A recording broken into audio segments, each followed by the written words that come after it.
8 মে রাত থেকে 9 মে সকাল পর্যন্ত পাকিস্তানের সশস্ত্র বাহিনী ভারতের পশ্চিম সীমান্ত জুড়ে একাধিকবার হামলা চালায়।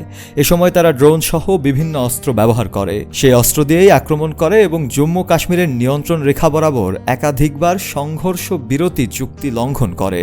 ভারতীয় সেনাবাহিনীর এক বিবৃতিতে জানানো হয়েছে, ড্রোন হামলাগুলো প্রতিহত করা হয়েছে এবং সংঘর্ষ বিরতি লঙ্ঘনের উপযুক্ত জবাব দেওয়া হয়েছে। দেশের সার্বভৌমত্ব ও ভূখণ্ডের অখণ্ডতা রক্ষায় আমরা প্রতিশ্রুতিবদ্ধ।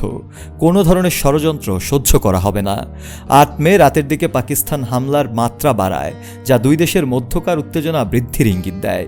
এই আক্রমণগুলো 9 মে ভোর পর্যন্ত চলতে থাকে। ভারতীয় সেনাবাহিনী জানায়, পাকিস্তান উত্তর ও পশ্চিম ভারতের বিভিন্ন এলাকায় হামলার চেষ্টা চালায়, যা অবশ্য ব্যর্থ করে দেয়া হয়। ভারতের প্রতিরক্ষা সূত্র জানিয়েছে, পাকিস্তান থেকে নিক্ষিপ্ত 8টি ক্ষেপণাস্ত্র জম্মুর সত্তরি, সাম্বা, আরএসপুরা ও আর্নিয়া এলাকায় আঘাত হানার উদ্দেশ্যে ছোড়া হয়েছিল, কিন্তু তা ভারতের একীভূত আকাশ প্রতিরক্ষা ইউনিট সফলভাবে প্রতিরোধ করে। সব মশার বিরুদ্ধে সুরক্ষা দিতে এলো বসুন্ধরা এক্সট্রিম অ্যারোসল, মশার বিরুদ্ধে এক্সট্রিম সুরক্ষা। ভারতীয় সেনাবাহিনী শুক্রবার সকালে জানায়, এসব আক্রমণ কার্যকরভাবে প্রতিহত করা হয়েছে এবং যথেষ্ট কঠোরভাবেই জবাব দেওয়া হয়েছে।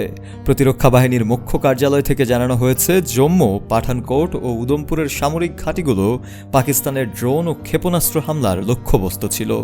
তবে কোনো ক্ষয়ক্ষতির খবর পাওয়া যায়নি। ভারতীয় সশস্ত্র বাহিনী কৌশলগত ও প্রযুক্তিগতভাবে হুমকি মোকাবেলা করেছে। এছাড়া ভারতীয় গোয়েন্দা সংস্থাগুলো সরকারের কাছে জানিয়েছে, সম্প্রতি হামাসের প্রতিনিধিদের সঙ্গে পাকিস্তানের গোয়েন্দা সংস্থা আইএসআইয়ের বৈঠক অনুষ্ঠিত হয়েছে।